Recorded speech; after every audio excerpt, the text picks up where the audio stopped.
Thank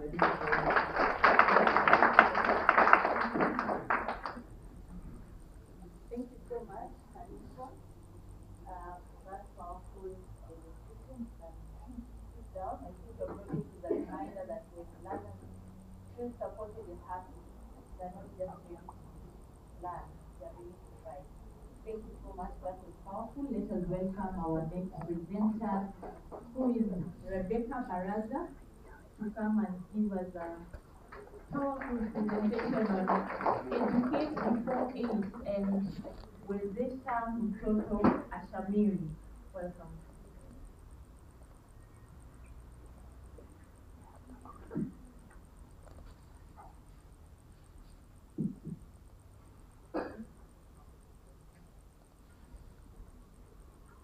Good morning, everyone.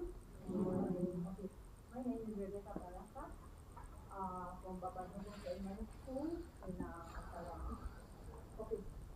Imagine in a scenario, you are in a school, you are taking a rest in the classroom, then all of a sudden you see small learners or young learners running to you in the office telling you, teacher, wale wanafunzi wakubwa wa ground wanawaka moto. Those big runners in the field are burning and those are coming out in smoke. So, I'm going to present to you before age, and it says before age and Wezesha Mtoto Ashamiri. Okay, Wezesha is a Swahili word which means to enable, and Shamiri is a Swahili word which means to thrive. So, through Educate Before Age, we are going to enable learners to thrive.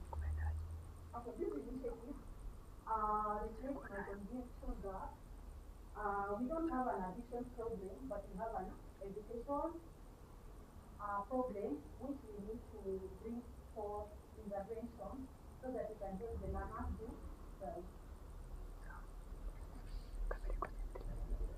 Okay, also, you can, in our problem statement, you find out that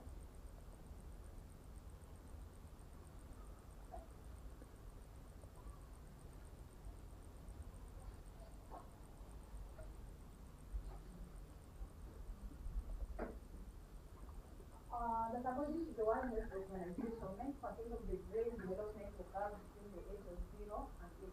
And also, early exposure to substance use affects learners, thereby increasing dropout of truancy rates in school. It also degrades the brain development and learners' mastery in content. Also, you can find out that Educate Before Age is a project that ensures we prepare children for real life, not just academics, because we realize that in schools we are focusing much on academics rather than helping students or learners have digital skills, also digital skills as well as developing their esteem as well as emotional regulation skills. So why early intervention? You come to realize that if we need prevention before age, we intervene too late, and we are going to spend much more on intervention as compared to when we do prevention. So our solution, the prevention activities are around Educate Before Age. Our solutions have been, we have created safe spaces in our schools, and education, as well as community and caregiver engagement. You realize that CBC is an education program that should have parental engagement.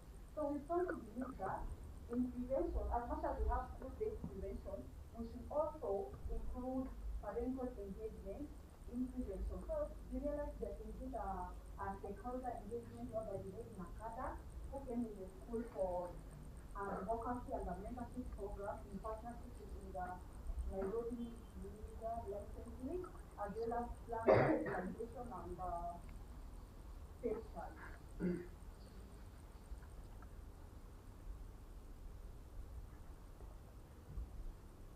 Our program, when it comes to monitoring and evaluation, because in every program you have to monitor. So we developed monitoring tools whereby we have feedback registers, whereby we have 6 learners whom we incorporated in the program. We also had 200 caregivers in workshop whereby usually rate reduced by 30%. And also we have prevention process and lesson delivery whereby we reduce attention. Then in terms of evaluation, we have learner analysis and caregivers awareness, and also we have post intervention survey whereby there is a high rate or an improvement in difficulties and prevention knowledge. And then we have school-based files whereby we listen to monitor. So you realize that if you look at the school-based file, there is 9 students in the section review quarterly, and then also find that okay, there is that usually labeled as review, and that also take analysis and reviews are being managed. Then it comes to implementation, we have a structured counseling in the school whereby we have some 15 teachers and a fellow who has joined the counseling department. And also we realize that the students are really from the who are the peers also take another something from our program. And also we have curriculum development and learner profile design to monitor. Also we have school preventive messages put all over the school. What we are looking forward to implement is play therapy, art and dance sections, as well as train all the 6 coaches. So far we have 6 teachers who are already in the program. So we are looking forward to train with 64 teachers so that at least we can help us in the program, because it takes before it is just a program that is continuous, it's not one program. And also we are looking forward to create a digital system that has learner profile. Then the impact that so far we have achieved, we have a projected to achieve 1,500 learners have been reached in the whole school, and then we have 5,000 pattern recognition, behavioral recognition, and how to identify such cases, and also have guidance and counseling plans. So we are looking forward to doing the mission and Empower Skills Park, the educate people in program beyond Baba Dogo, because we realize that all the schools that are within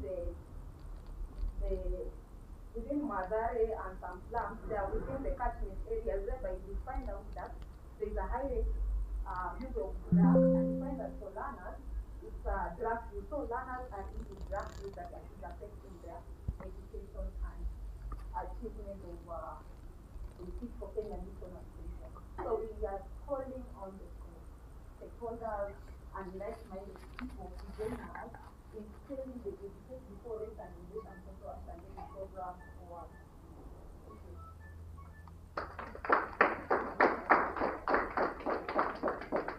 Thank you so much, Rebecca. I really like the name. Question around the community, because you notice that the learners are getting this substances, abuse substances from the community. How are you integrating them into this program? Because yes, the initiative in school is great, but I wonder the external influence and how that's looking, how you're working towards that. There is a time we had a compliance activity carried around within the school by the NACADA to just sensitize and also to curb those who are selling the paraphernalia within the school environment. So we have involved NACADA and the board who are helping us so that the learners and also because we realize that the learners are now in the target market, because the learners come with the school and we try to inquire and we realize that they have just been bought from within the school. So we also have the enforcement of the clear use rules by the environment department of NACADA. You're actually doing NACADA's work, we should definitely fund you. But yeah, hi, thank you so much for the presentation. I know you mentioned you have an existing toolkit that you're using, and you're also looking at developing, you want to develop a digital toolkit. Can you share a bit more about what's in the existing one, and then what are you hoping to build in that digital toolkit? In the current toolkit, we have the learners who are participated in research-related scenarios. So we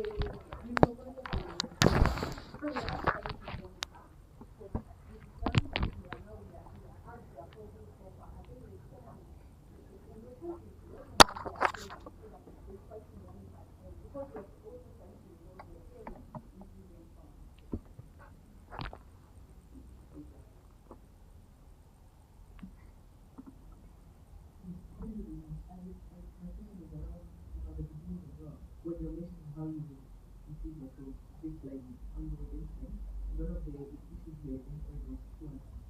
I'm supposed to make sure students are focused on the different and then that kind of thing, but beyond now that observation and fluency, like what else are apply, especially in terms of identifying the students? You something reported, other things one, some could be very calm and never ever caught, and some other things. So how exactly do you ensure that you have this Thank you. First of all, you realize that there's for you to find out that this learner is in Iraq or is using this house and this, you need to find a report. You tell them the minimum. So they are using it and you find that the minimum is what have made this to come and report. So when you follow up from what has been so the previous report, you come to the realization that if they were initiated by someone who's already a learner ahead of them, or back at their home, their parents is failing. So from there, some of the cases are reported, some you find in the class, and others you find out that the team has some cases of such learners and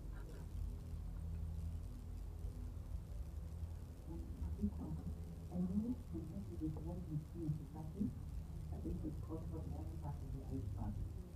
So, making sure who actually benefits by students or students engaging in the system. Being able to have lots of factors in that the people who actually benefit from start grade 1 should actually be around you and they can hear themselves. What is happening? How do you see that? those who are benefiting from what I think is that is draft law, who are using the learners to try to market. So the learners are using the market because they know these learners they are not developed repeated skills, and you also find out that from the age 0 to 9, the learners are still in that stage of brain development. Their brain is developing.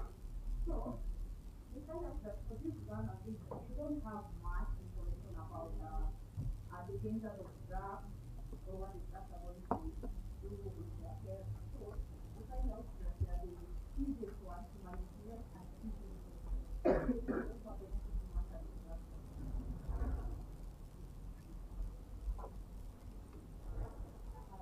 thank you so much, Rebecca. That was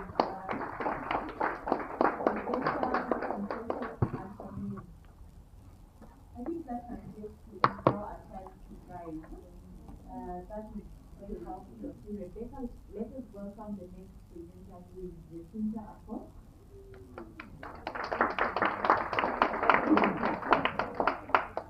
Jacinta is going to present on Open Talk, a real adolescent sexual reproductive education.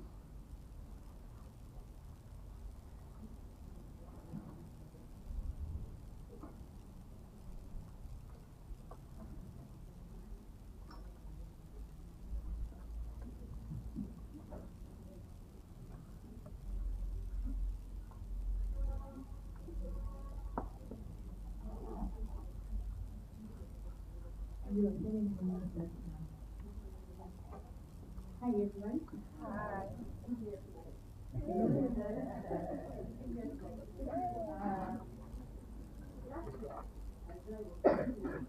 Immediately the bell rang. I called the students to go for meeting to sleep. And immediately one student stood up, who was a lab, and she had told friend. The rest of the class were laughing. Teacher, and running to the class. Teacher, so like this was like the first runner. So the runner went and sat down, not knowing what to do. So this is one of the cases where I started open source. Occasionally also there have been cases where we find students coming to start a model with teacher. Like was the first one day as a student in the chat. Nani anataka nicheze na yeye mimi ndio nicheze na wasichana another boy. Nitapata boy. So listen to this. So my name is Jacinta Akot. I been a politician Champion, and alumnus from Canada Mother Education Trust, and also Canadian Schools this program. Work with different schools, gender-related schools such as University, Bata, in Kolokota, and also Madrid. So, open door. Did you know that 92% of Kenyans believe that boys who love men in mentorship program? This is according to data from the National Gender Equality Commission. Or rather, 75% of organizations funding gender equality still focus in with that. Although they say that we involve boys in both, but intentionally they neglect boys to have meaningful engagement. So, this is why open talk. I'm in a school in Bethlehem, in school for where faith and community, even in their office or in their community, is an